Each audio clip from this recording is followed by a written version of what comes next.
much for being here. It's me, Ari Dossett, or you can just call me Rashid, that's perfectly fine. And I'm here with another live stream for you. And I'm going to talk about economics. But I cannot talk about economics and I don't address how we do economics today. Because listen, when I mention the word apple, what comes up in your mind is an apple. Maybe it's a red apple, a yellow apple, green apple, whatever apple you're familiar with. If I say father, based on how your earthly father was towards you, there's associations come up in your mind. When I say economics, or I say finances, yet associations come up in your mind.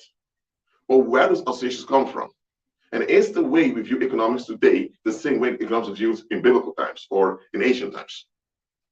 Now, that's what I'll talk about first. First, I want to explain what an economy is. Before we go into economics, you need to know what an economy is. All right? But before I do that, can you all hear me clearly? I'm using optic fiber internet over here, so the speed should be fine, but can you hear me clearly? I'm going to check. Let me know in the live chat. All right, let me go to comments. All right. When you're here, please let me know in the live chat, please. Thank you very much.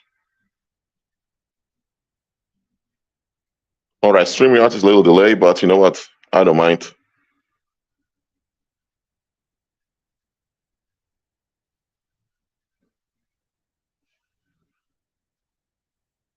All right. Janet, hear me loud and clear. That is good. So if the rest can show me that too, that's fine too. Yo, thank you all. You're here and you can hear me well. That's good. StreamYard a little delay. That's why I couldn't see your comments. I can see it right now. Okay, that's good. Okay. And I'm going to ask you to repeat certain things in the live chat. Why I ask you to repeat these things? I want you to understand what I'm saying. And by repeating for yourself, you also remember it yourself too. Repetition is how you learn things, okay? All the lies you were taught by Satan, by society, you were taught them by repetition. So I want you to repeat things I'm saying right now also. What is an economy? I'm going to use red. Color for blood. Economy. An economy is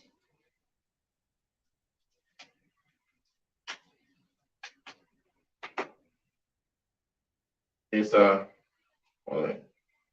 social movement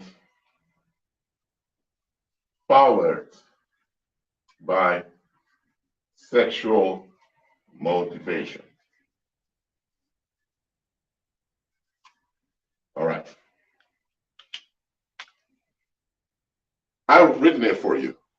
So repeat in the live chat for me. What is an economy? Write down in the live chat. I want you to repeat it. What is an economy?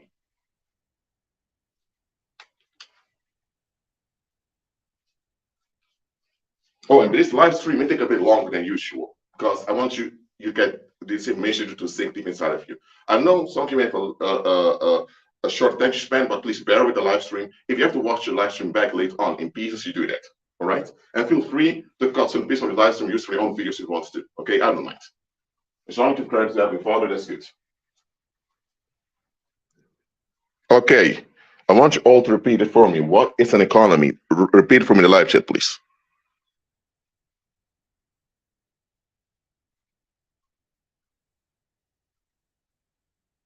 All right. More people repeating it. Keep repeating it, folks. What is an economy? I'll wait for 30 seconds more, then I'll continue. What is an economy?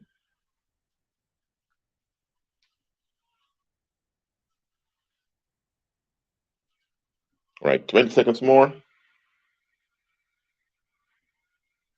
Good morning, Sherry. Well, it's good afternoon for me. I'm in the Netherlands, so yeah. Yes, that's good.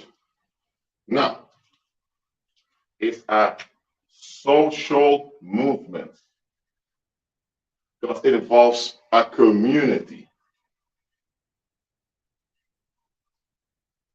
All right? So there is no economy apart from a community. An economy belongs to a community. It's not a community that belongs to an economy. Okay? We tend to get twisted. An economy belongs to a community. Because it's a community that generates the economy. Without the community, there's no economy. Okay? Simple as that. No community belongs to an economy. Every economy belongs to a community. Simple as that. So you never have an economy just by yourself. It doesn't exist. When we talk about an internal economy, we talk about the way you think about yourself, but that's not an actual real economy. All right? So why do you need sexual motivation? It's because human beings are sexual beings. And sexuality being the core of our existence implies that the economy cannot function unless the sexual motivation there to stir the people. Simple as that. Why? Because an economy requires effort, dedication, focus, endurance, loyalty.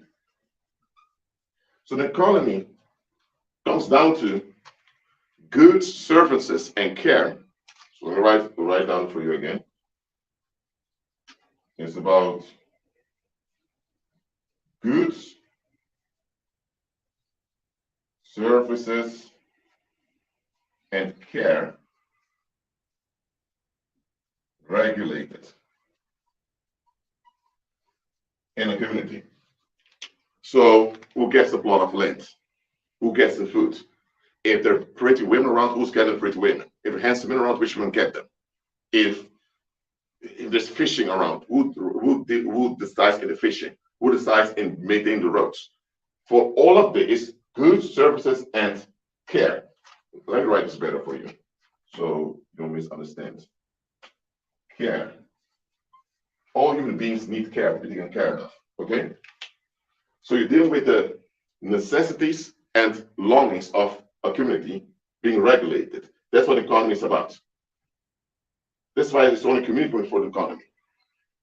The sexual motivation is the bloodstream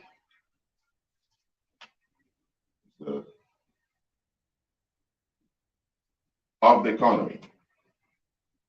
Without sexual motivation, you have no economy. Because why would the men want to contribute? Because men are sex beings, okay? And as sex beings, they're sexually motivated by the women.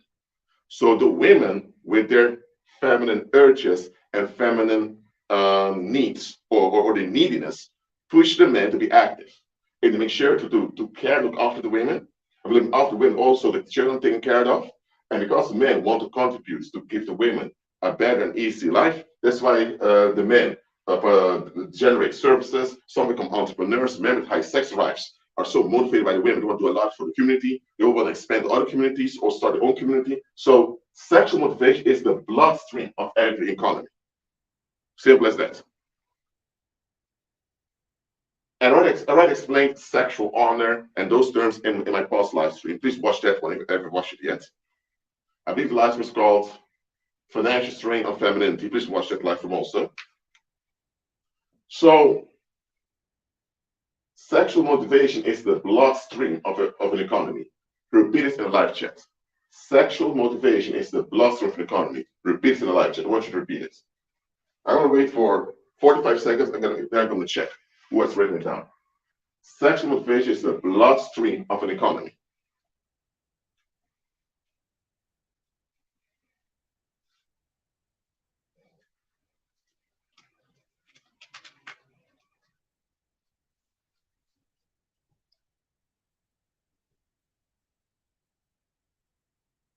All right. StreamYard is a bit slow, but I don't worry about that. Oh, I see some people wrote it down. All right. Everyone write down. Sexual motivation is the bloodstream of an economy. Think about it. Your human body has blood in it. The blood is transferring all the vitamins, minerals, and fuel for your body. If your blood decreases in quality, your physical body goes backwards. Okay, that's blood poisoning. Or if your blood doesn't have enough vitamins, enough minerals, you go backwards too. Any medical doctor can tell you this. Any physician can tell you this. If you lose a lot of blood due to blood leaking out due to wound effort, you die. Okay? Well, the same is with economy. There is no economy without sexual motivation. The community can support an economy through sexual motivation. Sexual motivation is the bloodstream of any economy. So I don't care if you have big ports, big harbors. I don't care if you have nice, fancy buildings. I don't care if you have great infrastructure. I don't care. If there's no sexual motivation, there's no social movement to regulate goods, services, and care in the community. And this is what every community needs in order to be sane and stable. So the economy is about to establish and maintain, hold on, let me write it down for you, sanity and stability in a community. Only with sanity and stability can there be what we call prosperity. Okay? So let me see if you all can read what I wrote down over there. Yes, you can write, you can read it. Let me actually put this A a little bit better. Okay. An economy is supposed to establish sanity and stability in the community, and out of that you have prosperity. So get it straight, prosperity, so things just flowing easily for everyone's benefit. What's prosperity? An easy flow for everyone's benefit. That's prosperity. Repeat in live chat. Prosperity is an easy flow in everyone's benefit. With everyone is everyone involved. Okay? Let me see if you wrote down the live chat, please. Prosperity is an easy flow in everyone's benefit.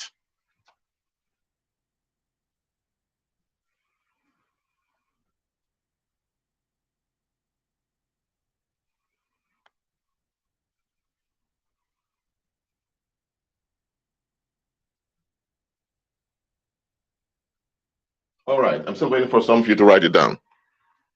Prosperity is an easy flow in everyone's benefit. All right?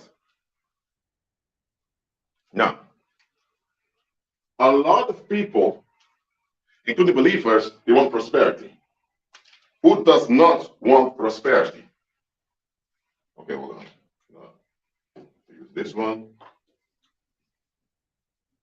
But here's the thing. There's no prosperity if the economy is not in place. It's the economy that brings forth the prosperity. And prosperity is preceded by sanity and stability in the community. So the economy, which has established sanity and stability, relies on sexual motivation. And you can't have good sexual motivation without sexual health. So it's sexual health that leads to prosperity.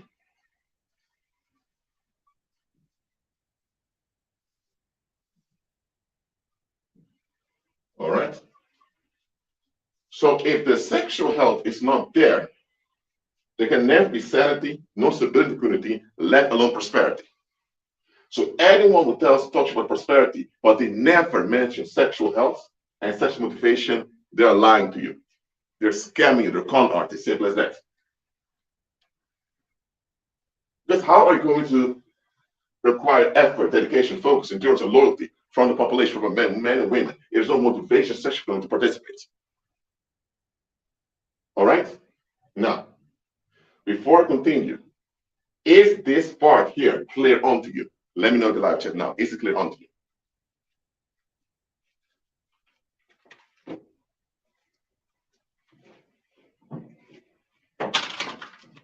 I'll wait for some answers.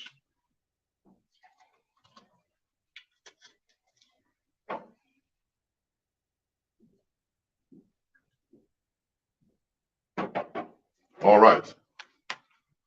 Praise God. So this is clear. So every economy out there is only an actual economy in a sexual motivation. Again, I made another life from sexual motivation in the past. Sexual motivation can be explicit, so when women are very sexy all over the place, very, very lewd, or it can be soft motivation, women are more modest, but it doesn't matter. Sexual motivation should be there for there to be an economy. So, again, riches belong to the community. Wealth is the individual use of riches. So the individual is never rich. The community is rich. The individual is wealthy because there is management of the community's resource. Simple as that. So nobody can become rich as an individual. Your community is rich, and you participate in the richest community. That's why you're wealthy. You can enrich a community by contributing, but you're not rich as an individual. Okay, write it down and repeat it aloud, please. Okay, now that this is out of the way, understand, everyone that talks about economics and don't mention the sexual motivation or sexual health, don't even emphasize the importance of human sexuality, I don't even know why you're still listening to them. Finances refer to the currency you use to exchange goods and services. Because goods, services, and care, you need to exchange them. And the method for exchange we call currency. For example, you can have euros. Okay, euros are used in the Eurozone, the European Union. The euro in the Eurozone is money because you can use it for exchange goods, services, and to provide care. Take the euro to Canada, and the euro is currency. But is it money in Canada? No, it's not money. You need to exchange it for Canadian dollars. So Canadian dollars are money in Canada. Go to the United States, and Canadian dollars become currency. They're not money because money is currency in use. So finances have to do with the regulation of the currency. But it's stupid to talk about finances if there is no economy there. Because the finances are just the method to regulate goods, services, and care. Finances are part of an economy. We think finances are not the economy. Okay, you get me? For example, if I bake a cheesecake, of course, there needs to be cheese in it. Or else not a cheesecake, okay? And it also needs to be some flour. The flour makes sure everything clogs together and bonds as a cake. See finances as the flour you put in a batter before you bake a cake. You need the right amount of flour for the cake to come out well. Use a little amount of flour and it becomes very watery. It's like a pudding, you know what that is. Put too much in it, it becomes a very hard, thick bread. Okay? So finances are like the flour you put in a cake. You know what I mean? The flour is not the cake. Okay? Because if you put the flour in your mouth, you may get sick eating flour. Okay? But the flour has to be in the batter and has to be cooked also or baked. You know what I mean? Same finances should be in the economy, going through all the pressure, then it functions. Okay? So, is the difference between economics and finance clear onto you? Let me know in the live chat. Is the difference between economics and finance clear onto you? Let me know in the live chat. Let me know.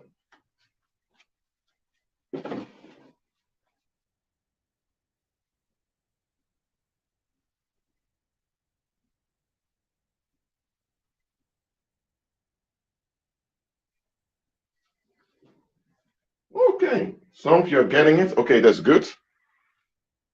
So, how many of you ever heard them talk on mainstream media about economic growth? Let me know in the live chat, because I interact a lot with you in the live chat. How many of you ever heard them talk about economic growth on mainstream news, on mainstream media? Or talk about recession, about economic shrinkage, about it goes good with the economy? Economic growth, how many of you heard that? Maybe you heard it in college or in high school. How many of you heard of economic growth?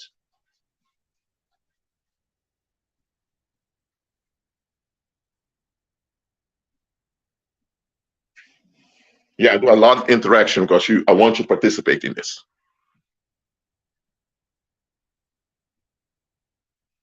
Okay, economic growth. That means the economy is growing. The economy can only grow if the community is growing. So either women have more babies, so you have more human beings in the community, or they're migrants coming and joining the community. There's only going to have economic growth. Either more babies are born, or foreigners or outsiders join the community. Because remember, the economy is an extension of the community, not the other way around. So what they say in mainstream media, for example, they say, oh, we have 2% economic growth this year in Canada. You may think, okay, what's 2% growth? We have 2% increase in population. No, that's not what we mean. No, but that's not economic growth. Economic growth has to do with the size of the community. Okay? Okay, if you say that, okay, we have a community of like 1 million people, but a few people are disabled now because due to accidents, that's why we have economic shrinkage.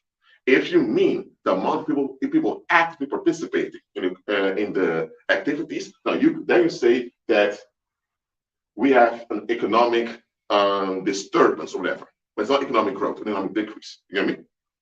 First of all, in human communities, there are people dying and being born on a regular basis. So sometimes it shrinks, sometimes it grows. You get me? So if they tell you, oh, there are 200 new corporations this year in Canada, 200, and they all make billions of Canadian dollars. Is that economic growth? If there were 200 new companies that were established in Canada, and within a year they all make billions of Canadian dollars, is that economic growth? Let me know the live chat.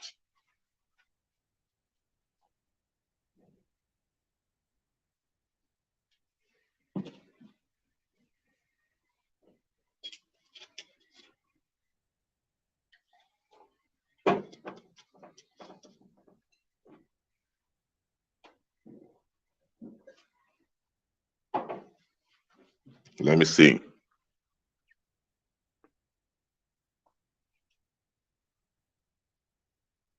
No, it's not. Let me go through it one more time. An economy is essential for community. If 200 new companies are established in Canada right now, for example, who established the companies? Were Canadians locally? Okay, even it's the Canadians. The establishment of those companies lead to an increase in size of Canadian population as a whole. If it didn't, there is no economic growth at all. What it did was, it was a financial increase. Now there's more foreign currency involved in Canadian finances, but it's a financial increase. Finances don't grow nor decrease. They're going to get increase or decrease. An economy can grow or shrink. Economies grow or shrink. Finances increase or decrease. So a financial increase, because you have more foreign currency in Canada or in the Philippines, wherever country you are in, that can happen. But it doesn't mean that just because of financial increase, automatically it's economic growth. Okay? So never confuse economic growth and financial increase. They're not the same thing. You can have economic decline, so the economy going down because a lot of people are dying, and still have financial increase. In this case, you have a few people who are sucking up the rich of the community and it's a rich of other communities, so they now have a financial increase at expense of everyone else. But still, the economy is declining. Okay? That's why you have the saying in the world: the rich get richer and the poor get poorer. Why? Because the finances are stirred in a certain direction at expense of everyone else. Why? Because there's no economy there.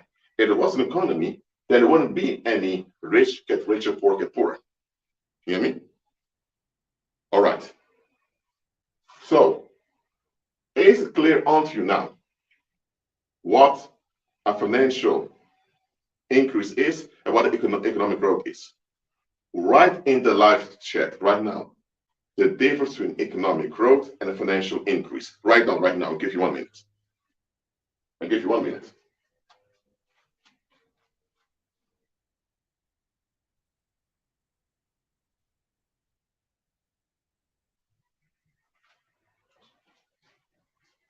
Just write it down.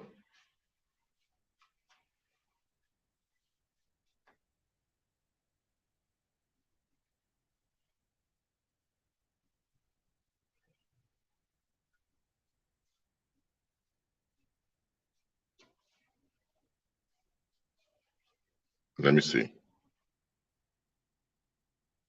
The difference between economic growth and financial increase.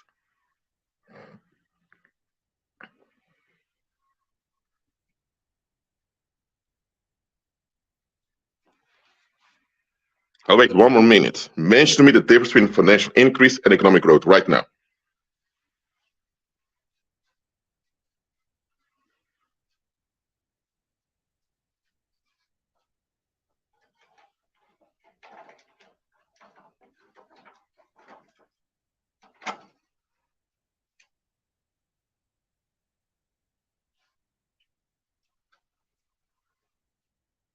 Let me see.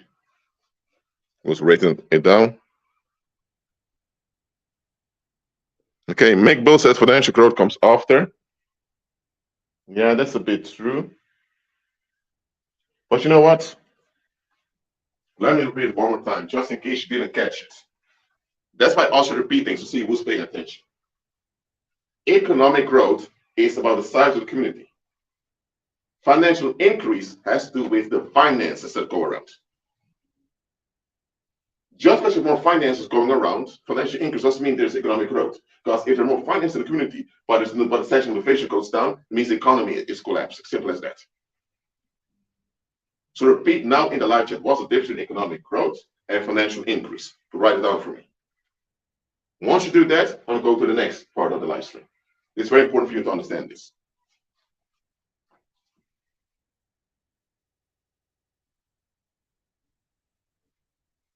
Dion, you're partly right. It doesn't have to be business created, but it simply means that there's an increase in finance. Yes, Sherry, economic growth is an increase or decrease inside the community. True? All right. We're getting there. Now, I took my time to focus on this over here because it's important for you to understand. Because when it comes to economics and finance, a lot of people have a superficial view. You say, oh, we have more companies, they make more money, so it's financial growth. No. It's economic growth. Okay, no, it's not economic growth because where's the sexual motivation of the community? It's not even an equation. Because so many people even understand the difference between economics and finance. They think economics and finance are the same thing. They're not. That's why in some countries you have a ministry of economics and a ministry of finance. Have you noticed that? Some countries have a ministry of finance and they have a ministry of economics. How come you have a ministry of finance and a ministry of economics if economics and finance are the same thing? No, they're not. Because if it were the same, you would have one ministry that is both finance and economics. But you have a ministry of economics, you have a ministry of finance. Okay, because they're not the same thing. Okay? So bad finances can harm the economy of the community, but it doesn't have to, if such motivation is there. All right? So I think finances are the end all of everything. Now, let me see the live chat to see what you all are up to. Now, this is all clear now. If you understand it, you have to play back the live stream. So this is something, now we're going back to the 16th century. All right. Throw this one there. Doesn't work. Going back to the 16th century.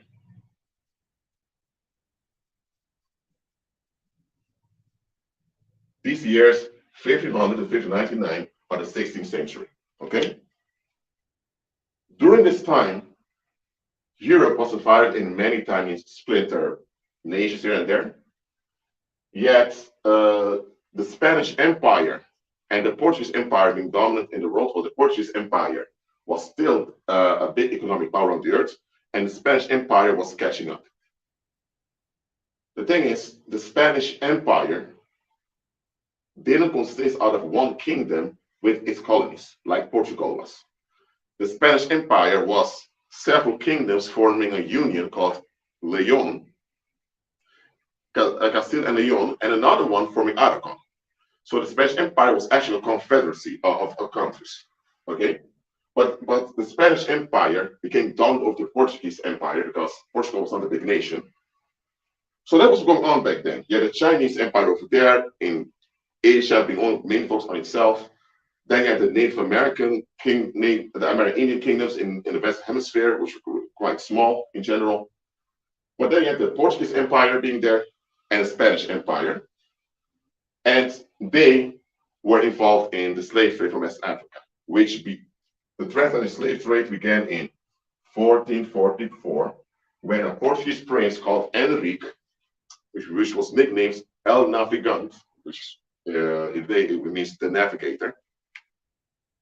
He went there in 1444, and the king of the Ouida coast, Ouida is a shortening of Yahweh, which always say Judah.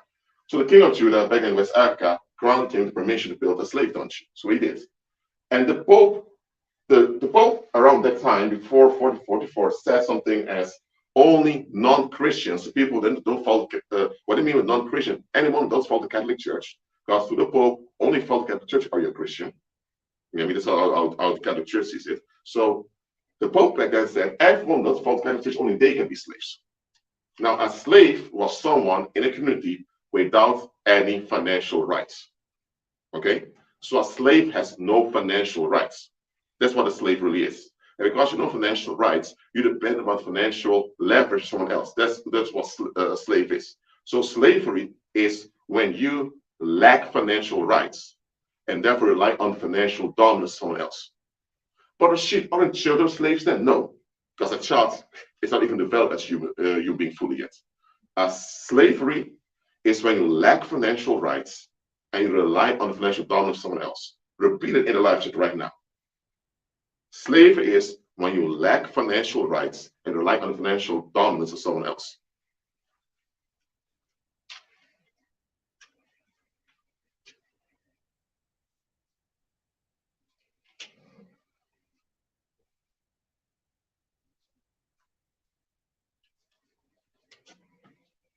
Let me see. I know it's a long sentence. I'm going to wait a little while till you guys write it down, but I want you to repeat this. Before this, when asked about economic growth, financial increase, there was a bit delay. It meant you didn't respond, so it was a bit unclear. It was a difficult thing for you to process, I've noticed, because in the world they mix things together. But this one should be clear for you to understand. Slavery is when you lack financial rights and rely on the financial dominance of someone else. Let me see what's repeated. Let me see. Yep. I see some people are repeating it, which is good. Praise the Lord. Okay. So a slave is still part of the community. You see that? The slave is still part of the community. So the slave is still a contributor to the economy. Because the slave also needs to participate in the sexual motivation. Simple as that. The oldest slave does have his financial rights. So the slave cannot decide, I want to buy that house, or I want to spend money on this, or I want to make some money for myself. Or the slave cannot say, for example, I want to be sexually involved with this individual and build something with them. So the slave lacks financial rights. But now there's someone else with financial leverage they rely on. That's slavery, but you're still part of the community. Okay? That's how it's been throughout history. Even in 1444, when this transatlantic slave trade began under the Portuguese, under Prince Henrique, the blacks that were taken from Africa were still part of the communities where they were dropped into, whether it was in Portugal or Spain or elsewhere in Europe or across the Atlantic, they were still part of the communities where they were. Because that's what a slave is. You are part of the community, but without financial rights. So you're not allowed to vote, not have any say directly in the community. So here's where but around this time, there was this other issue going on. Despite Columbus or Christopher Colon going to what we call the Bahamas today, back then called the Cayman Islands, and committing genocide on the Taino Indians, all of that. Despite all the bullshit was going on over there, you also had in what you would call the Netherlands, the lowlands, because the Netherlands is kind of below sea level for Portugal, call it Netherlands. Netherlands means below. In the Netherlands was run by Spanish officials. Okay? So Spanish officials governed the Netherlands back then. There was a governor appointed over here to regulate things on behalf of the Spanish king. And the Spanish king, back then, was Charles V. Okay? This guy spoke Dutch fluently. He even spent a big portion of his youth in the Netherlands. So Charles, at the beginning of the 16th century, when the Spanish Empire was growing and all of that, he was familiar with the people over here in the Netherlands. His son, however, followed him, Felipe, which in Spain was called Felipe II. He later also became king of Portugal, I believe in 1580 it was. But Felipe was pure Catholic, and he didn't want to hear anything about any Reformation, about Protestants, none of that. So he insisted in Catholicism being the norm also in the Netherlands, and everyone paying big taxes to the Catholic Church and to himself. The Dutch public here, which many Protestants who didn't believe anymore in the supremacy of the Pope over them, said, we're not going to do this. So you had the resistance movement that came up, and they declared themselves independent from Spanish rule. 1588 was when they established the United Provinces of Seven Netherlands. There were 7 provinces where they all spoke Dutch. The Dutch was a bit different with dialects, and they unite against Spain. They formed a war regime under a States General. That's why till this day in the Netherlands, the Senate is called the first chamber of the States General, and the Parliament is called the second chamber of the States General. The States General was the war regime they established so that they can maintain their own finances separate from the finances of the Spanish king. Now, question: did they establish an economy in 1588? What do you think? I'm not going to look down on you if you give the wrong answer, therefore just let me know what you think. Did those Dutch men, politicians and businessmen, who revolted against the financial dominance of the King of Spain? But there was also no country because Spain was a union, you hear me? Spain was even a united country. So the Netherlands was also part of Spain. The Netherlands was also Spain back then. So when they said we're not Spain anymore, we are the United Provinces of Seven Netherlands, did they establish an economy? Let me know in the live chat. What do you think? I'll give you 2 minutes for this because it's a big question. Did they establish an economy? Let me know.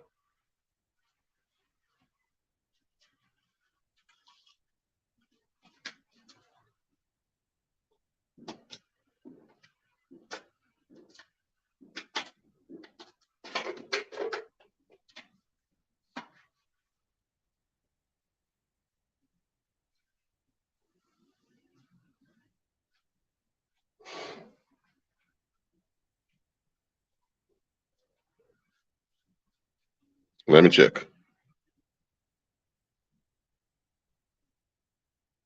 Nadine, it's slavery, not salary, but okay.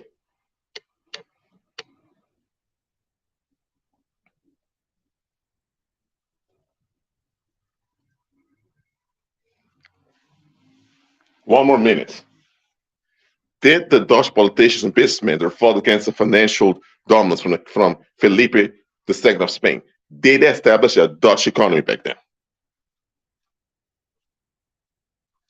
Just 45 seconds still, seeing which answer I get.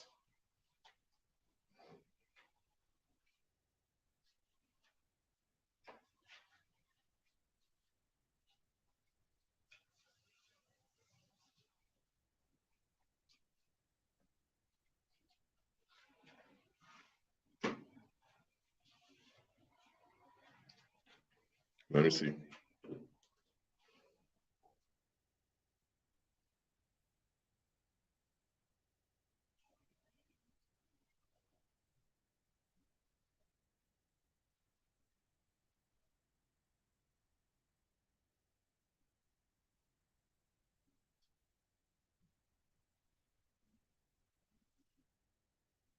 No, they didn't. They did not. Just remember, an economy needs sexual motivation. There's one.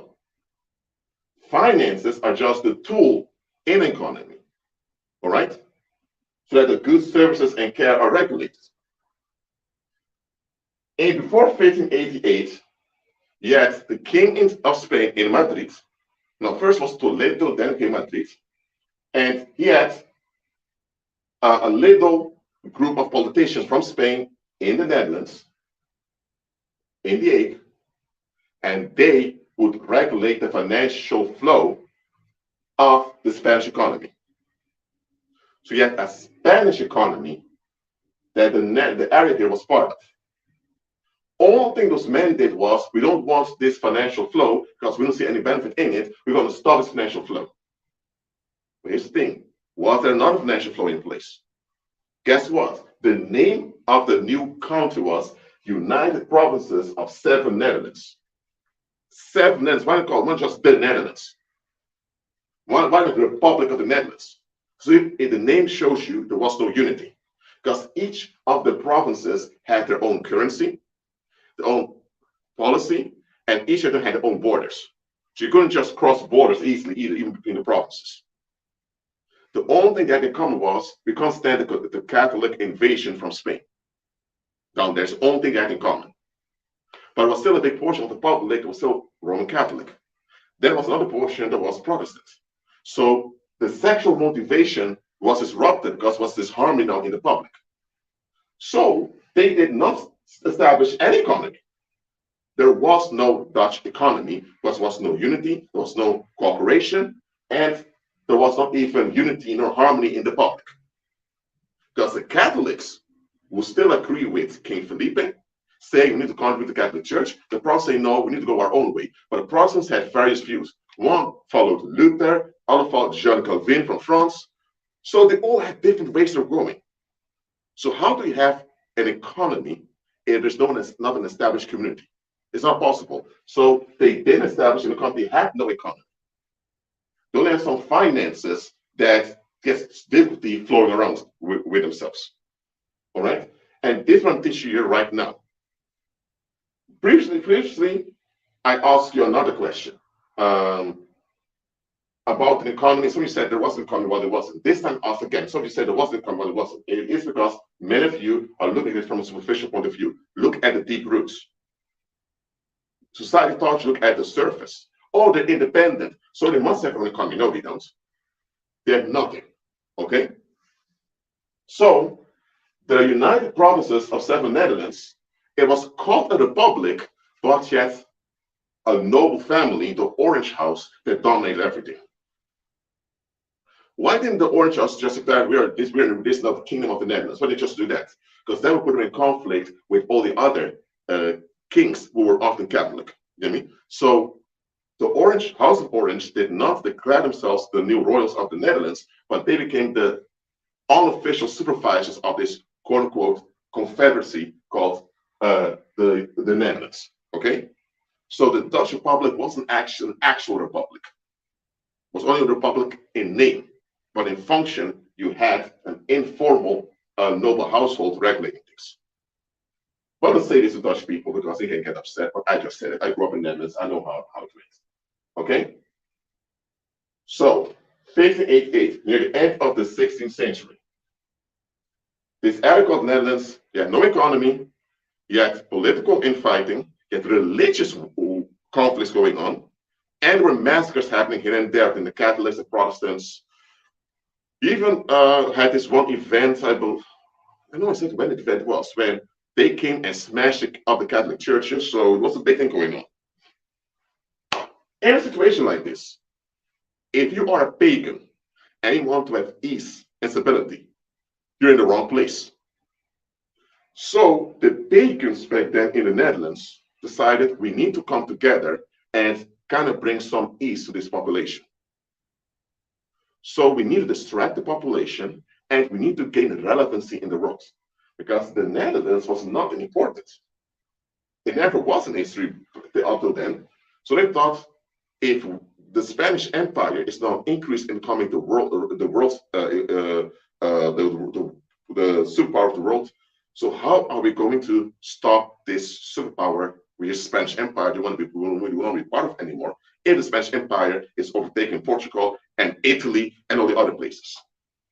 So The pagans here were thinking we need to come up with a way to make the Netherlands a necessity in the world. And eventually, the pagans came up with a plan, and that was, okay, a lot of people don't want Catholicism anymore, obviously, but we need to have a substitute for Catholicism. And these Protestants don't really have a direction. There's this guy from France, Jean Calvin, in Dutch called Johannes Calvin. That's how you say it in Dutch. Let's take his teachings, which are quite sour and quite heavy, and implement them on the public. That's what they did. So now the public was educated into work hard, work hard, work hard, work to earn your place in heaven. Work hard to, and when you get good things in life, don't become lazy, keep working. So this harsh work ethic, which is not found in the Old nor New Testament, which isn't biblical, not even natural, was implemented in the public. Because the public also wanted things to be stable, naturally. So the quote-unquote Protestant leaders in this Dutch Republic came with this hard work thing, saying, listen, you want the Netherlands to work, our beautiful republic, we need to work hard, work.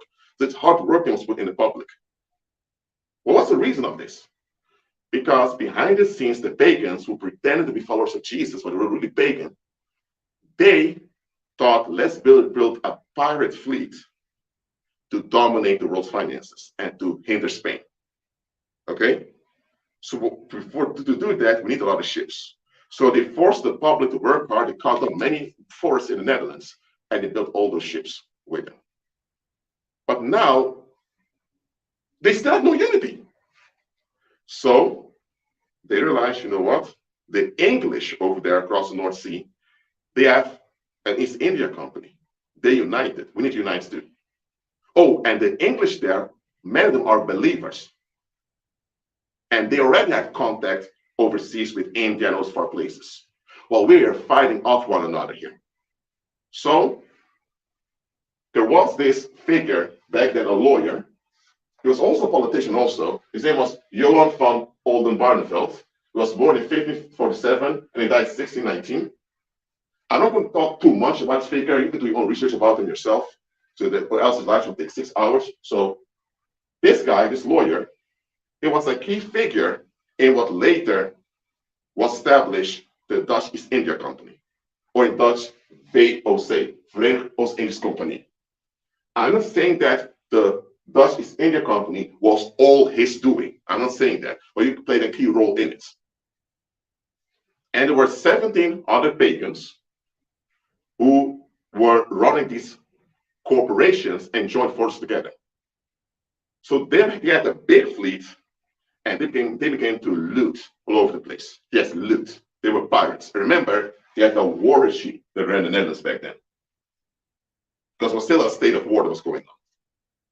So the pagans realized, you know what, how are we going to convince the public along with this? Because remember, there was no economy.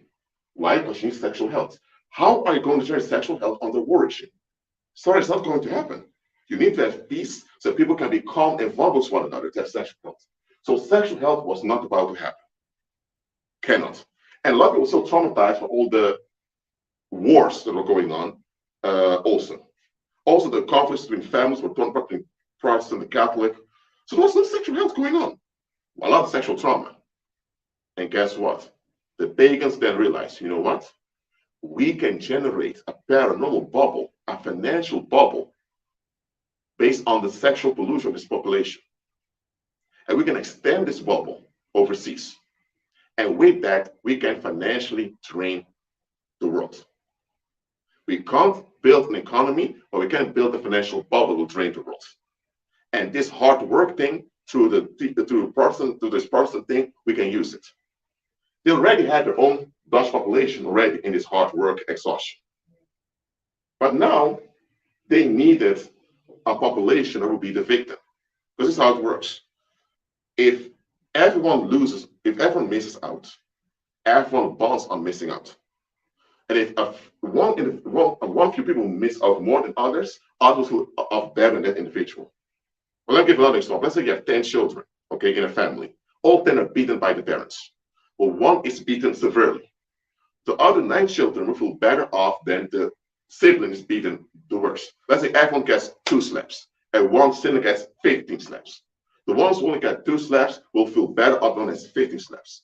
The one who got 50 slaps is psychologically and physically worse off in it. The rest will believe, you know what? Dad had his reason for beating us. It made us better men, made us better women. They got the excuse to justify what they've gone through. But that one sibling was beaten 15 times, says, hold on a minute. Why you guys stand up for mommy and dad? We're crazy. They'll say, no. We got slapped too, but we won't slap it off because at least they got excuses why they didn't have to deal with their own issues. They all looked down at the one sibling was beaten the most. So the Spains understood this narcissistic supply amongst the public. So they thought we need to put our population in the victim role. And guess what? You already had a transatlantic slave trade going on. And the pagans had a big fleet, the biggest fleet in the world, with big fast ships than the Spanish Portuguese had. So it was quite easy. They decided, we worship these evil spirits who look like Africans. We call them nixies, neckers, or knickers around here. So, and you have the black population of Africa. They look like the demons we worship over here. And these demons we worship are known as swamp monsters over here to scare people. So the pop already has this fear of swamp monsters. So why not use people who look like those swamp demons and tell them those people there in Africa, they're like those swamp monsters that are haunting you guys. That's why we need to keep them in check. Dumb idea, right? Well, it works. They used media publications back then, which were pamphlets, printed images, all of that, spread all over the world, or even paintings and all that, always portraying the African in a less condition. Eventually, we began to associate Africans with the niggers. Okay, let me see if I can write it down here. So you have niggers or neckers, as you call them in Dutch. Some call them nixies. And they became niggers in English. Because you had a lot of Englishmen working for the Dutch also. Okay? And the English will not say nigger, they will put another emphasis on the 2 Ks, good, nigger. Okay? So it became niggers with 1 G eventually. So niggers is another way to say niggers, which are swamp monsters, which are the black fallen angels a lot of the white pagans worship in the Netherlands.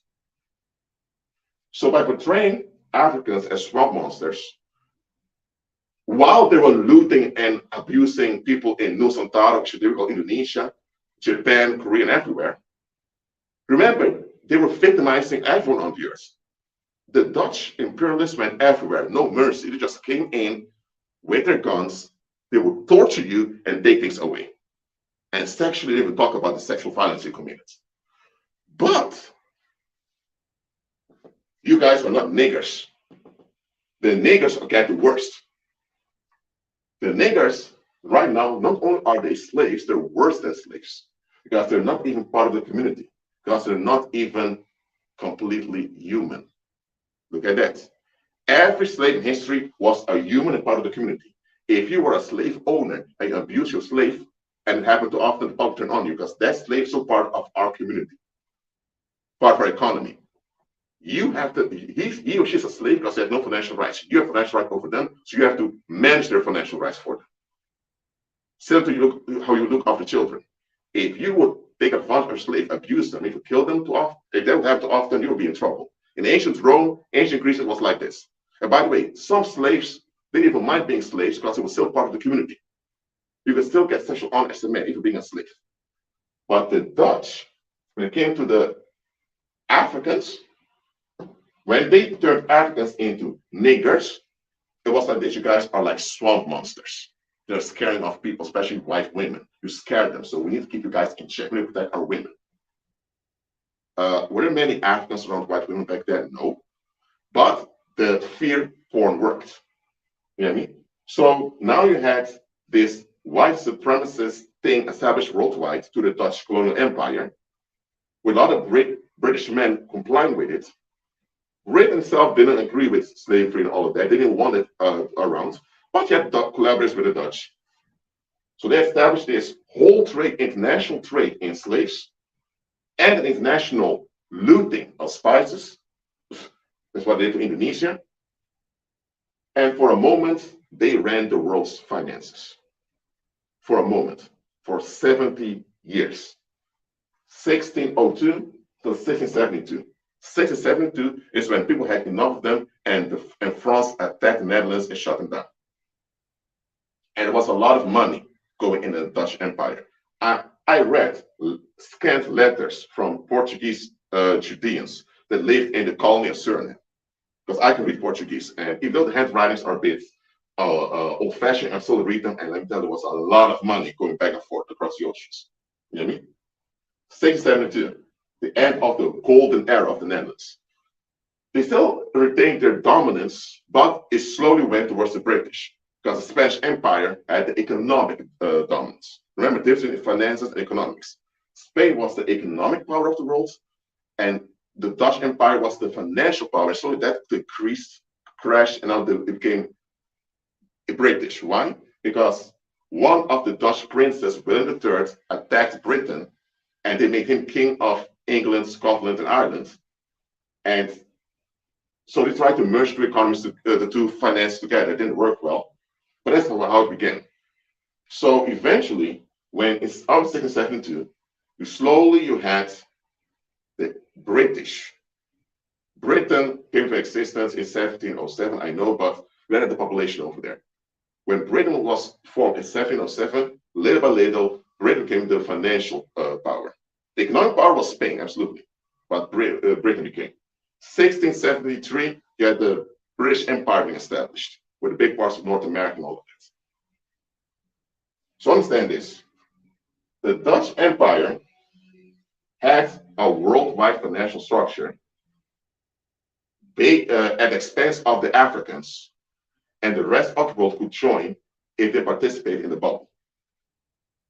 And this is the bubble we call capitalism. So now you know how capitalism came into being.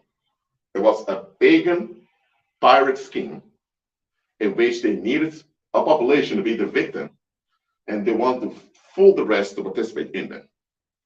And it started out of lack of, they didn't have their own economy because there was no sexual health around. So capitalism can only function if there's lack of sexual health in a community. Is this part clear on to you? Let me know in the live chat. Let me know.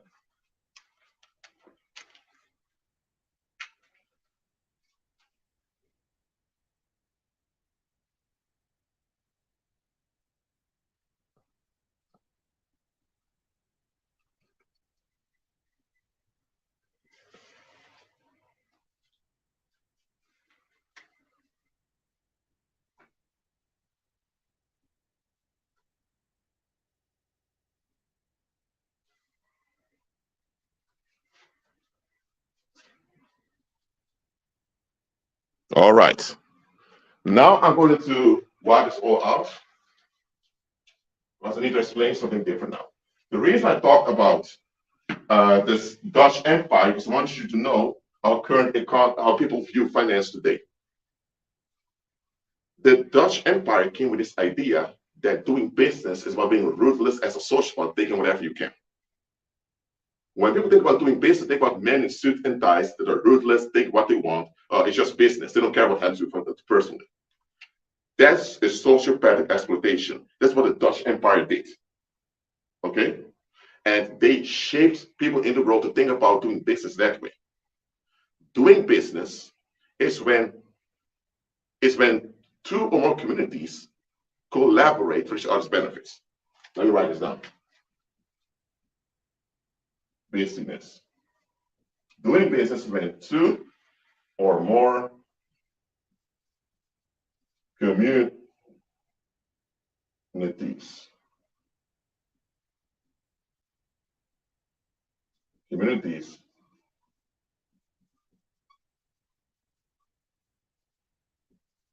mutual benefit. I want you to write this down well in the live chat because it's quite important. Doing business is when two or more communities collaborate for each other's mutual benefits.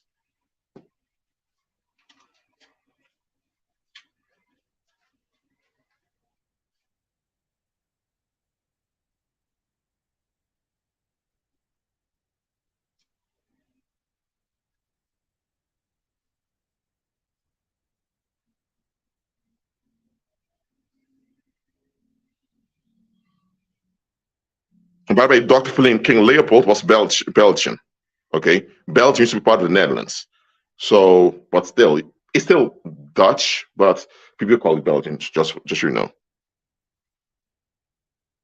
Okay, I want to repeat this. Doing business is when two or more communities collaborate with each other's mutual benefits.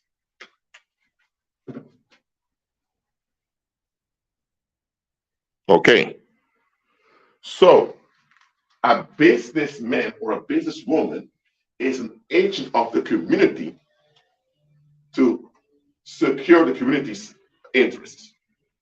You hear me? So a businessman is not some entrepreneur who just wants to make money. That's not a businessman. That's just an exploiter. You get me? A businessman or businesswoman, because also women did this, is an agent of a community that looks after the interests of his or her community. Okay? So a businessman or businesswoman never acts on their own or based on what they want. They always check on what the community wants, what the community needs. You get me? That's doing business. That's the base for trade. That's how it should be. Dutch imperialism thought doing business is I come, I have cannons, I have ships, I have swords, I have guns, I have manpower, I want this, I'll give you something in return as long as I get what I want. I don't care what happens to you guys can die, I don't care as long as I get what I want. And I will give you something back in return so I don't look like a bad guy. That's what Dutch imperialism came. And many people think about doing business, think like that. That's why I say keep business and private separate. There's no such thing as private. Okay, I already explained it in other live streams. Because listen, the whole deep thing, business and private is bullshit. You can't divide the two. If you treat people in a horrible way, it's going to affect you and them. You can't say, well, it's just business. No, you acted, you treat people in a horrible way. Simple as that. So stop calling people at Wall Street businessmen or businesswomen. Really, stop calling people at Wall Street businessmen and businesswomen because they're not. A lot of them are sociopathic exploiters, they're parasites, all they are. I'm not saying all of them are, but many of them are parasites, that's all they are. So calling them businessmen and businesswomen, stop praising them. It's Dutch imperialism they're acting on you, even though there's no Dutch empire anymore. A businessman can be the local barber with his barber shop, because the community needs people to cut their hair or cut their beards, and he's there to contribute to the community. That's what you can call a businessman. And if he is cutting hair of tourists often, he's also making the community look good. That's a businessman over there, or a businesswoman. And if he does it together with his wife, or if she does together with her husband, it's sexually rooted, or it's even better. You know what I mean? But don't call those people just because they wear a suit and a tie and have a suitcase with money, businessmen, businesswomen. Are you kidding me? They're not. So one question to you, what is a businessman? Write in one sentence, what is a businessman? Write on the live chat, please.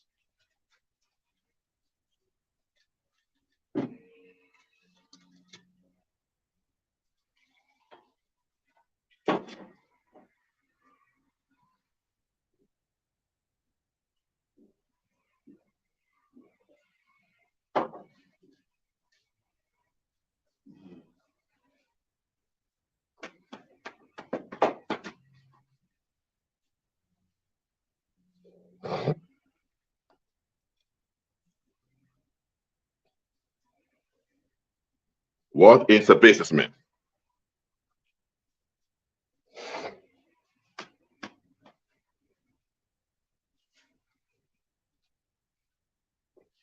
All right. Someone says, a man who provides services to the community. Well, that's a little bit short, Ninja Viking. Yeah, Joanna said it well. Base man, woman is someone who contributes to their community. Church, a base man is someone who contributes to the community on its behalf. On behalf of the community, yes. So a businessman or businesswoman is not out there for financial gain.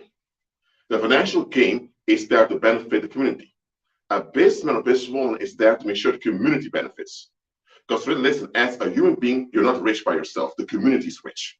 So a businessman or businesswoman enriches his or her community. Write down the line, a businessman or businesswoman enriches their own community.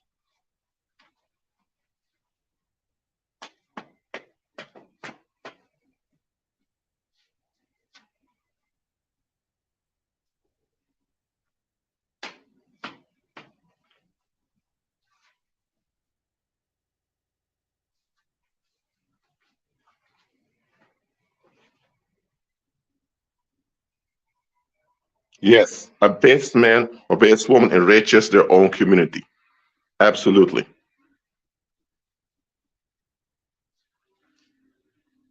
So a businessman or businesswoman will make financial profits and they will live off of it, but that's not the main thing on their mind because without the community, they have no stability. So can you still call those Wall Street people businessmen and businesswomen? No, you cannot. Because where are they enriching the community? Where are they contributing to the sexual health and the sexual motivation community? Are they doing that? Are they even rooted in their own communities? Do they even get along with their own communities? Hell. So they're not even economically relevant. So they don't matter in the long run. The only thing they have is a bunch of finances that they still around. But they have no economic relevancy because if they would disappear, there would be no loss of the community whatsoever. Finances are subject to the economy. They only have finance, but they have no economy. That's why I told you they're parasites, just like demons are parasites. Simple, that's what they are. So now we understand this. Now I'm going to explain to you the thing called rate effects. All right. So let me try to leave this here. Let me move it. Okay. After that explained, sexual motivation needs to be there. There needs to be sexual health for there to be prosperity. Prosperity is the outbreak of sanity and stability in the community. So if you have, like the Dutch Empire established, this capitalist bubble that you want to grow everywhere, if there is a community that's sexually healthy, let's say somewhere in South America, can the capitalist bubble function there? No, it cannot. Because community is sexually healthy, the bubble won't work. So you need to sexually disable the community over there for your capitalist bubble to work.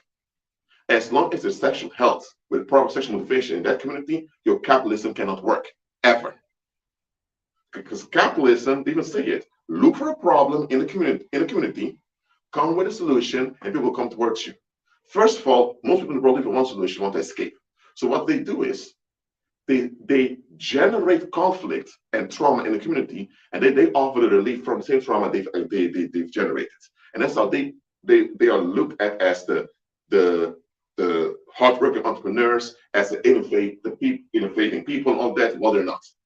They sexually disable a community, and then come act like, and when there's pollution going on, they offer relief from the pollution, whether through a police force, or whether more prisons, or whether it is through a lot of prostitution, or they tell you buy this product, if you buy this product, you're going to be better. And then people think, whoa, this is going better, it's not going better. People are still no economy.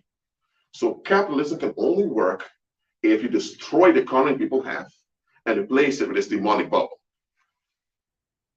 Okay? So, how do you sexually disable a community? Now, one way would be is to physically violate everyone sexually. But if there are 2 million people living on a portion of Brazil, can you send a few men to physically rape everyone over there? No, not going to happen. Cannot work. You may rape a few physically here and there, but even that's going to be a difficult thing. In ancient Greece, they used to have this pedophilia thing going on, which would have a rape effect on the rest of the public. You would have grown older men raping, molesting teenage boys, hanging them on trees as a warning, don't think you're doing to your something. So this caused sexual fright into the younger men, and that's where the whole thing respect comes from. So there was a rape effect that happened on the young men. They were not sexually violated physically themselves, but what happened was they were put under this existential threat psychologically, and it had a rape effect on them. So whether a bunch of men literally broke down the anus of a teenage boy through rape, or whether just had this fearful effect on him and had the same effect on him in the long run. Now, if he was violated physically, he would feel the wound in his anus, and that would help motivate them to want to recover. But if you've been violated, but there's no direct physical wound to point out where it happens, it's going to be even more harder for you to recover. Because in this case, the physical wounds come later. All the stress and anxiety will cause disease in your body. Okay?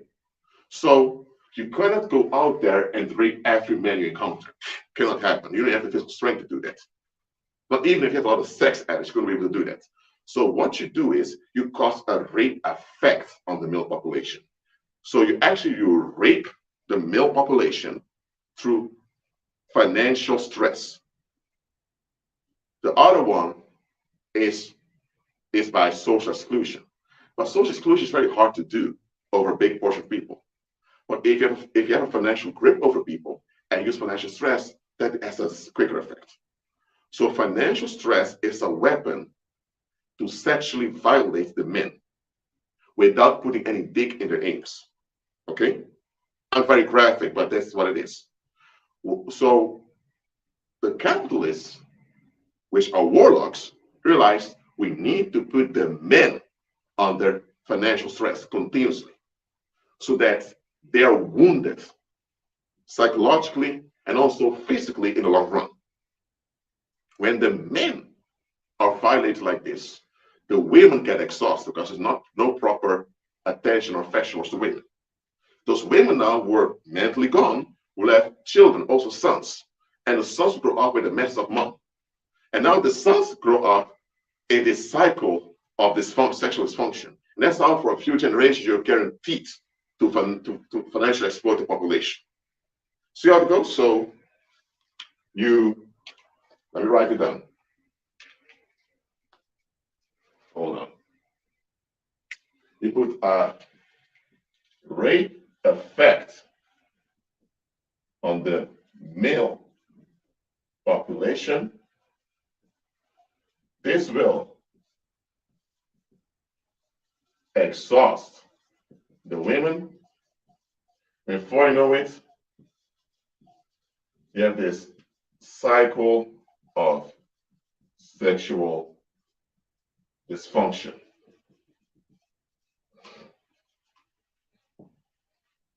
All right, just look at this. The rape effect is through financial stress.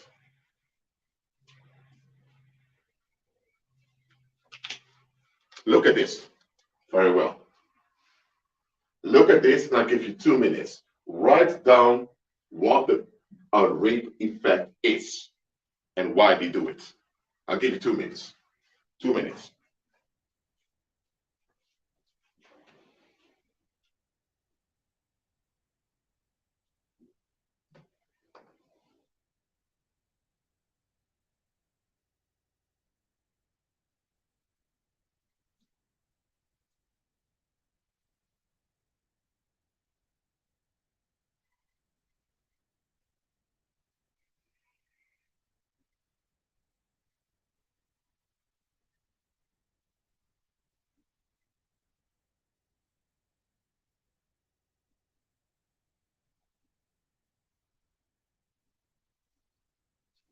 Let me see.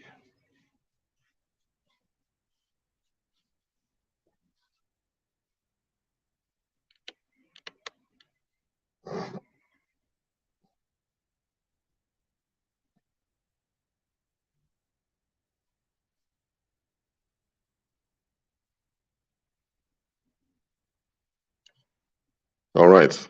So waiting for your text, what you're writing down. What is a rape effect and why is it being done?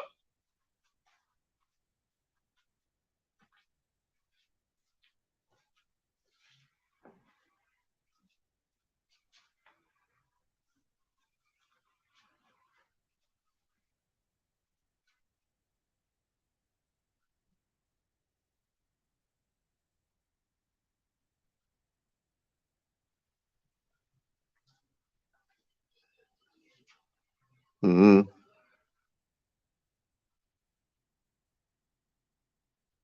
Yes, Sherry said it. What does the rest say?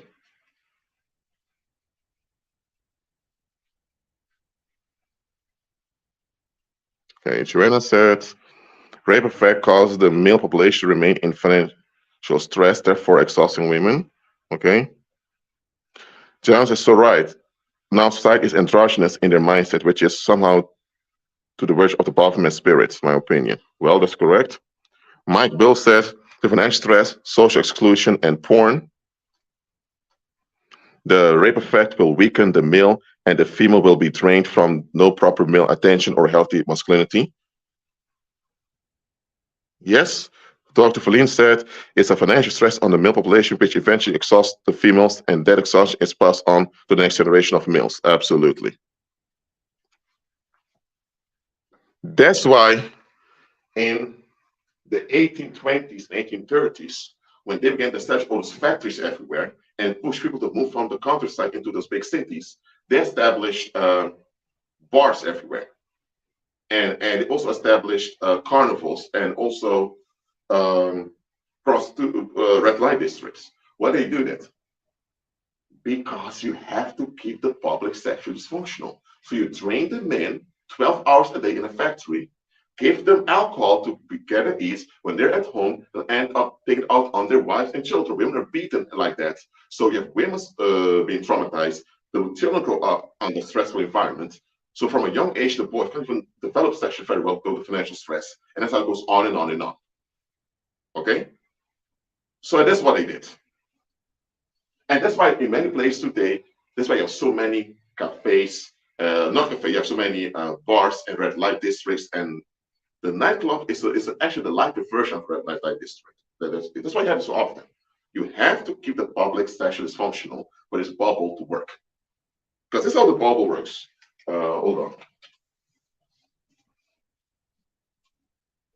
The reason I keep repeating this is because you need to understand this. Because this is what a lot of people don't understand. Okay, let me give an example over here. Let's say this is a guy called Rothschild. Okay? This guy is Baron Rothschild. He's in Britain. Okay, he's in the UK. Baron Rothschild himself is a warlock, a big one, and he's sexually unhealthy. Okay? He has to be. The Baphomet, the monster, to be sexually unhealthy for him to have that position. So his energy field is completely fucked up, straight up, all pollution here and there. Baron Rothschild has a few other men who work for him, also warlocks, and they're also sexually completely messed up. Okay? All polluted. All polluted. Now, those men go out there in the community and they have projects to put the community under financial stress. Okay?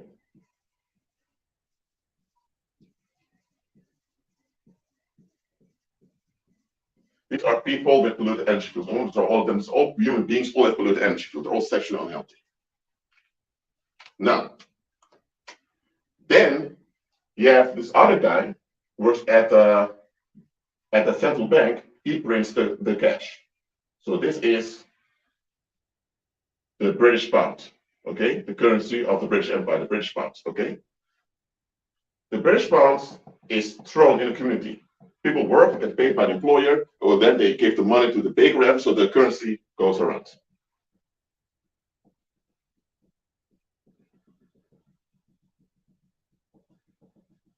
Okay, so now people make only enough money to stay alive to pay rent and all of those things.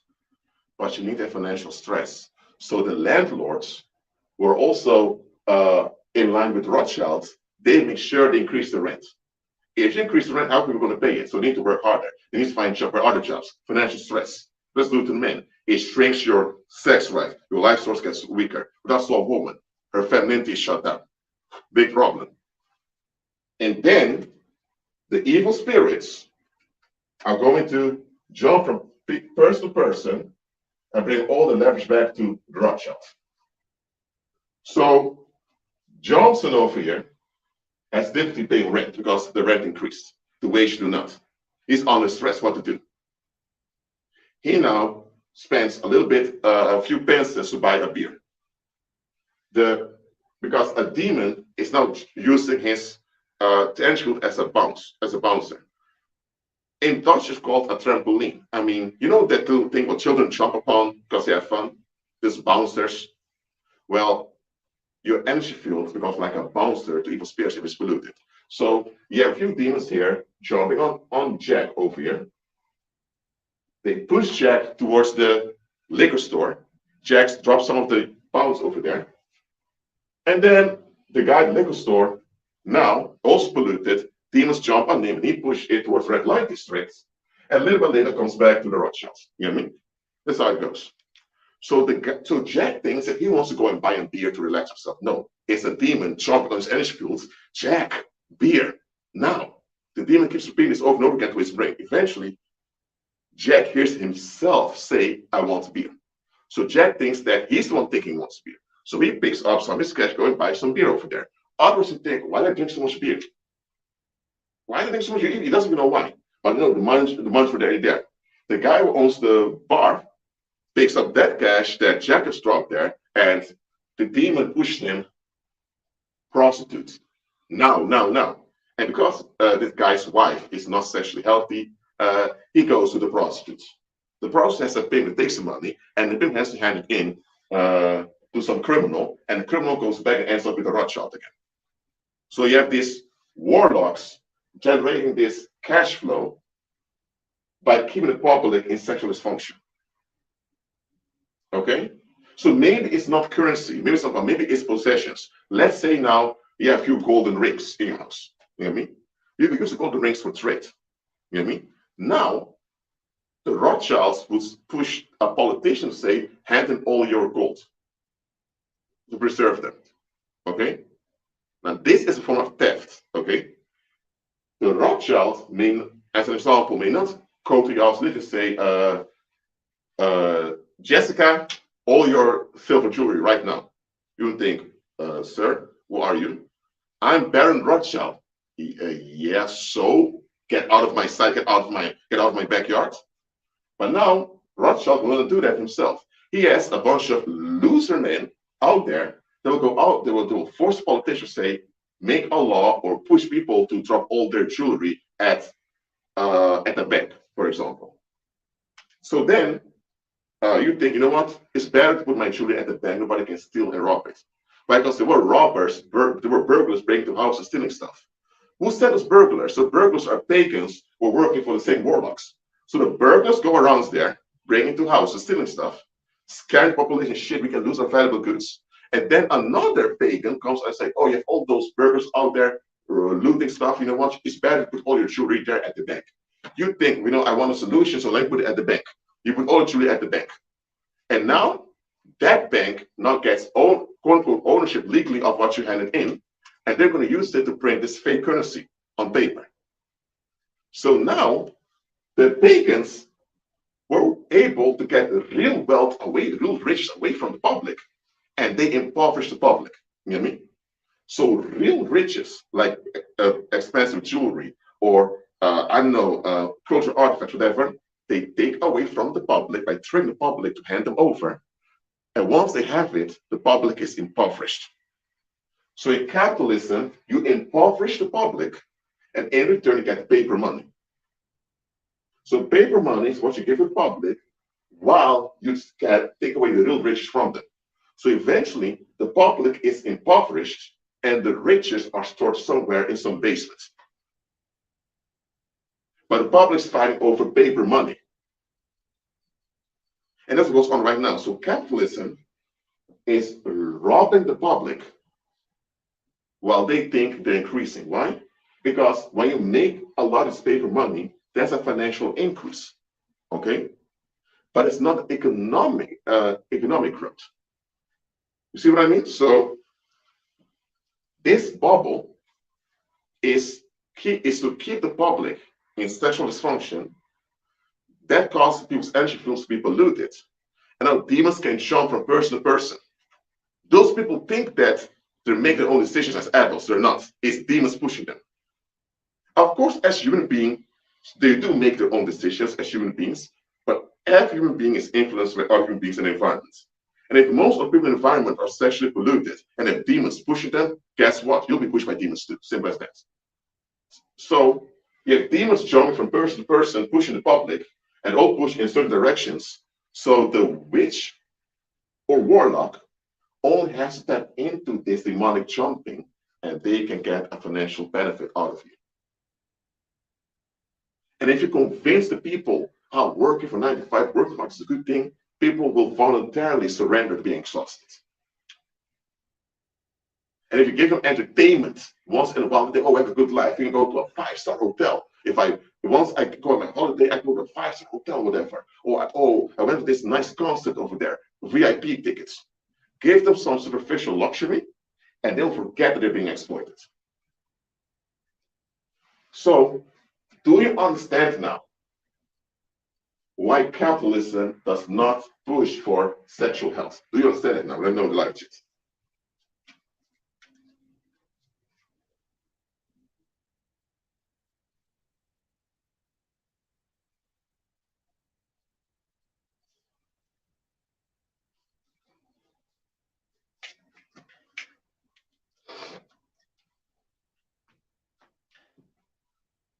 Wow.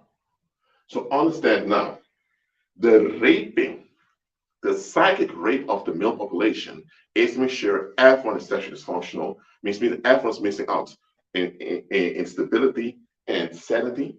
And now the instability and instability of the population, demons cannot flow easy to the energy fields. Demons can't possess everyone. Instead, they go into everyone's body, but they can jump from energy field to energy fields. And now you can use the demons to push people around. That is a so-called power that the so-called elite are using. That's what it comes down to. There's no big secret in how the quote-unquote elite are doing it. This is what they're doing. Make sure there's no economy because there's no sexual health. And then you replace the local economies with this bubble where everyone is being drained and pushed around by evil spirits. And because people are not aware evil spirits push them around, they think they're the ones doing it. Now, before the Dutch Empire, they used to do this on a local level. The Dutch Empire put this on a global level, and they've contained this global bubble till this day. But the bubble is not sustainable, so the bubble is not crashing. So now they're desperate to keep it going. So understand now, many of you never grew up in an economy. Many of you never even experienced an economy. The only thing you experienced is this paranormal bubble that was draining everyone around you. And because your mom, your dad, or your grandparents were drained in a loyal way, you think, well, this is the way life is. You just have to work hard, get things done, blah, blah, blah. No. The quote-unquote elite, or the quote-unquote powers that they should call them, they don't work hard, none of that.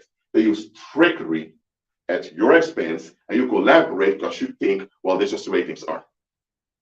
You're being turned into a bouncer for demons. Demons are jumping on your energy field from place to place, having a good time. So, some people want to get along with this capitalist bubble. For you to get along with this bubble, you need to be sexually filthy. So, if you want to be part of this theft, because it's theft to this, you rob the population, and now you benefit of the loot that you're robbing from. That's what it is. So the public is drained, exhausted, sick, mentally gone, and you take advantage of that by having demons jump around for you. But the demons don't have to go through your own energy field too and jump on you too. So you have to be sexually filthy for it to work. That's why no warlock and no witch is ever sexually healthy. None of them are. Or else the flow cannot work. Well, here's the thing. If you would do this in the open, people will realize something's wrong over here. Why am I dropping my money? Or why am I dropping my jewelry? Or why am I spending time with this individual? No, you need to offer something to return. People think, oh, I'm purchasing something, I'm buying something. You know what I mean? The scam artist lets you think you're getting something, but you get nothing. The capitalist gives you something that's not beneficial long run, at least they give you something, and they use that to get advantage out of you. It's both a scam. One scams you in your face, so because you get nothing. The other scams you indirectly because you get something that eventually ends up into nothing. So, without sexual health, there's no economy, so there can be no prosperity. So, anyone out there who has any smooth ease in their life and there's no sexual root involved, I'm telling you, it's paranormal. It's paranormal, is what it is. They're part of the pyramid scheme. Goes on. And it's not just the Rothschilds are doing this. You have many of those so-called Illuminati families, as you call them, involved in this. But it's not just Illuminati families. There are common families that are also participating in this theft. It's theft. That's what it is. So how do we undo all of this? It's quite simple. If you have a job, go to your job, so you can pay your rent and all of that, but realize what this really is. It's a pyramid scheme. See to the pyramid scheme, laugh it off, invest in a healthy sexual focus, begin to relate in a constructive way to people from the opposite sex. The more we do this as a group or as a community, the more this capitalist bubble will crash, and eventually we can have real economies again, where people actually benefit. That's how we end poverty. But Rashid, were there no poor people in ancient times? Yes, there were people in ancient times, because even in ancient times we were doing things like this, but on a local level. Okay? Let's build a real economies, please. Sexually based in a healthy way with sexual motivation, and it's always local, and let our economies collaborate together. That's how we can do it. Anything else will be just a distraction. All right? So when it comes to decreeing finances, you should make the decrease declaration when it comes to finances just to build your own economy, together with other people. Simple as that. All right. I think I explained a lot around here. So are there any questions about this topic? Let me know right now.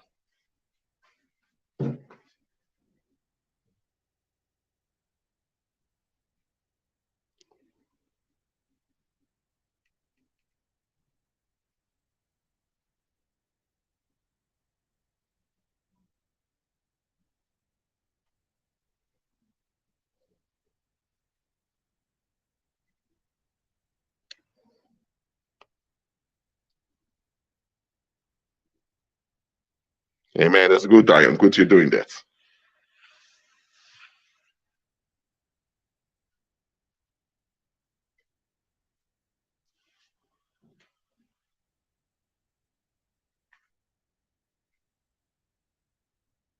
Indeed, community gets rich, not individuals. We should want to enrich our communities, not ourselves, because you can't enrich yourself. Only community can be rich. You can be wealthy by managing or participating in the rich of the community. But it's a community that gets rich. I know understand this well. Muslims do. Muslims understand this very well, because you have enriched the community. And that's why the Islamic economies boom like that.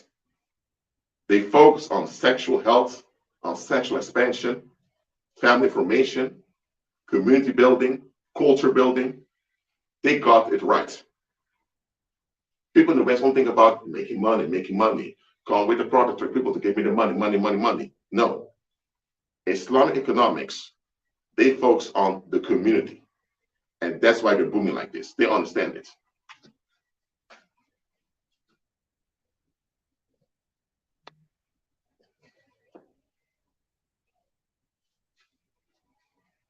Good. Any other questions about this topic, please? Let me know.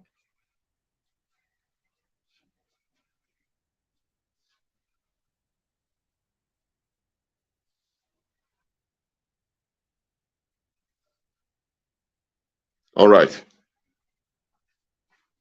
So understand this. Financial stress is a weapon. Okay? If someone will point a gun towards, say, give me your damn wallet, and you give it, you know that you're being violated. Or if someone will tell you, if you don't shut your mouth, I will knock your teeth out or cut your tongue out. But you know they're about to violate you. But if someone sends you a letter, if you don't pay before such a date, you'll be evicted from this house. You become homeless. You know, that's a violation too. But because you think, well, it's their house, at least on paper it's their house, and they have a right to charge me, you get along with it. If you would backfire that, the landlord has a problem kicking you out. It's a big problem kicking you out. You get me? You may even claim, you can even put a special claim on the whole house and keep it to yourself, even if you would go that far. And some people do.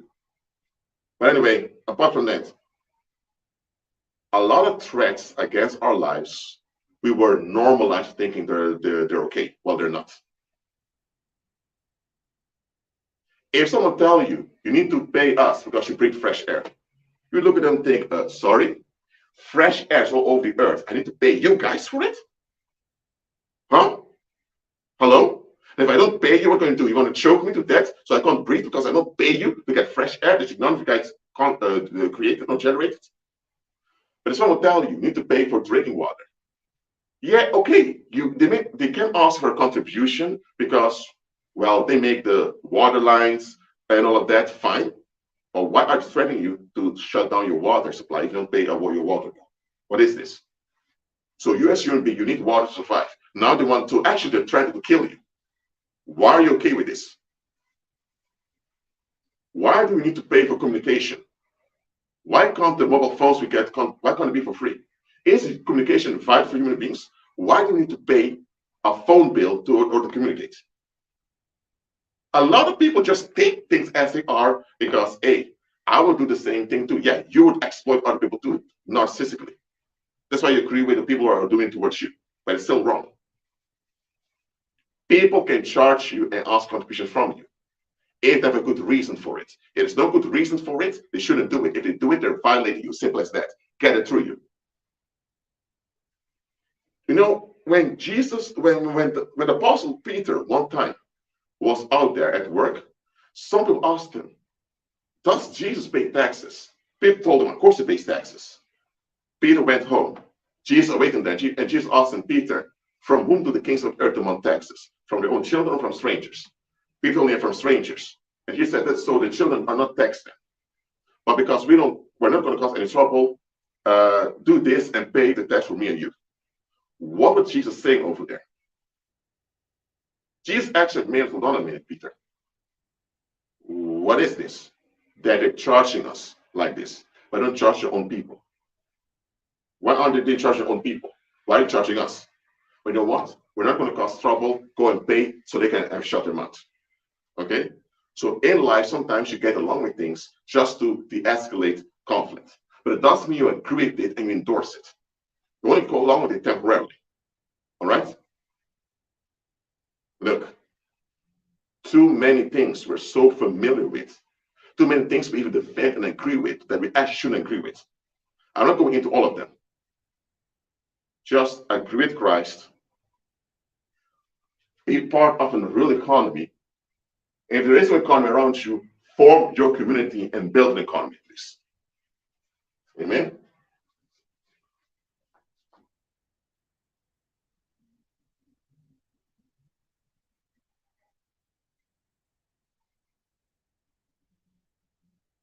All right. Well, thank you all for being here. Thank you all for being here. Keep on committing to Christ, and I'll see you next time. Shalom. God is good all the time.